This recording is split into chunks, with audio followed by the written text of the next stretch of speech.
साध संगत जी, प्यार से कहना ध्यान निरंकार जी। साध संगत जी, संतों की परख। जिस प्रकार से मिठाई की परख उसकी आकृति या रंग रूप देखकर नहीं हो सकती है, बल्कि उसकी परख उसको खा करके उसकी मिठास से होती है। इसी तरह से संतों महापुरुषों की परख है उनके कर्मों, उनके जीवन से होती है, न कि उनके रूप रेखा और रंग से होती है।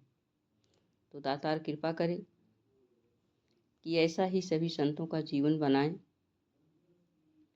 जिस प्रकार से रब्बी महापुरुषों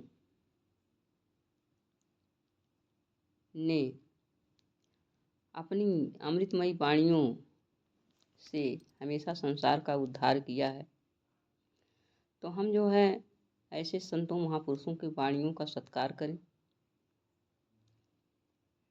उनके उपदेशों को अपने जीवन में ढालें, क्योंकि भगत लोग ही उन रब्बी अवतारी महापुरुषों की वाणियों को समझ सकते हैं और कोई दूसरा नहीं समझ सकता है। संत लोग कहते भी हैं, खग जाने खगही की भाषा,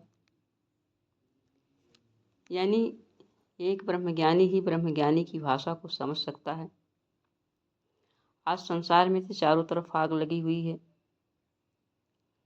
अपनी अपनी पद प्रतिष्ठा को बचाने के लिए लोग दूसरों को दुख देने में कोई कसर नहीं छोड़ रहे हैं, लेकिन हम संतों महापुरुषों का ये मानना है कि दातार से अरदास करनी है कि कृपा करें, ऐसे लोगों को समझ दें जिससे वे दूसरों के मन की भावना को समझ सकें और कल्याणकारी विचार मन में ले आएं। क्योंकि संत महापुरुष जिन उसूलों पर टिके होते हैं वो कभी छोड़ते नहीं हैं, उस पर अडिग रहते हैं। उनके ही उसूलों पर हमें चलना चाहिए। सत्संगत जी, संसार में आज परायपन की भावना, स्वार्थ की भावना से सभी लोग भरे पड़े हैं।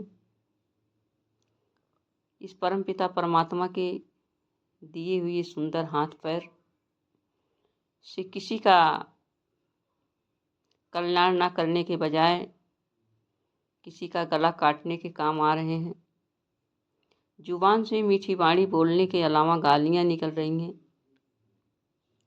ऐसे वातावरण में लोग संत महापुरुषों के ऊपर ही उम्मीद लगाए रहते हैं, क्योंकि परमात्मा के भगत ही उन्हें बचा सकते हैं। आग लगी संसार में झरझर गिरे अंगार, और संत न होते जगत में तो बस जल मरता संसार।